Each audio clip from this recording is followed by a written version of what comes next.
Um, so Christianity actually started off as a religion of the oppressed.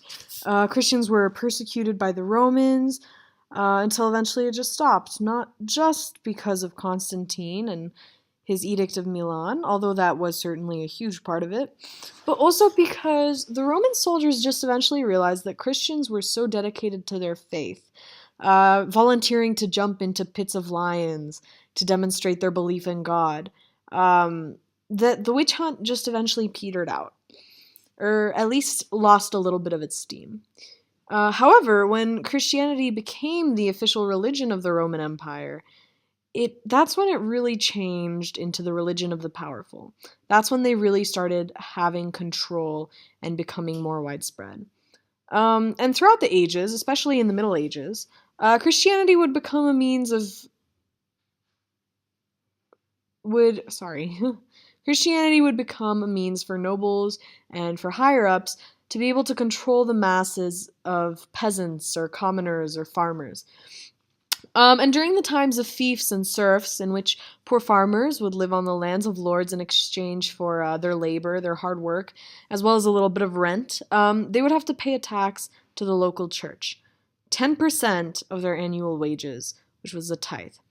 And these are very minimal wages, but because there were so many serfs, the church made a huge amount of money taxing the poor. And because of corrupt church officials that were likely put into power by noble families, the money would very, very rarely be fed back into the communities it was actually taken from. And actually, going back to that concept of church officials being put into power by noble families, a lot of the nobles would send their third or their fourth sons to become monks, and they would quickly rise to the top after some money exchanged hands. Um, Thus, there was a lot of intertwining of the existing power structure within the church as well as nobles in the church.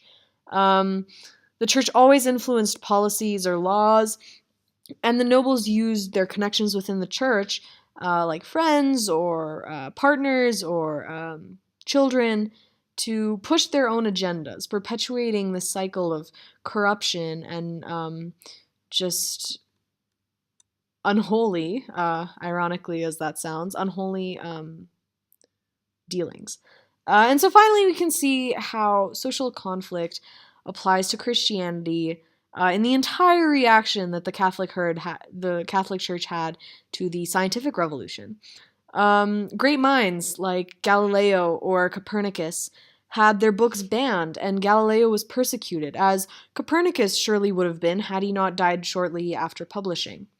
And that's not to say that the Catholic Church, or any church for that matter, is still as radical or as controlling as they were, hundreds of years ago.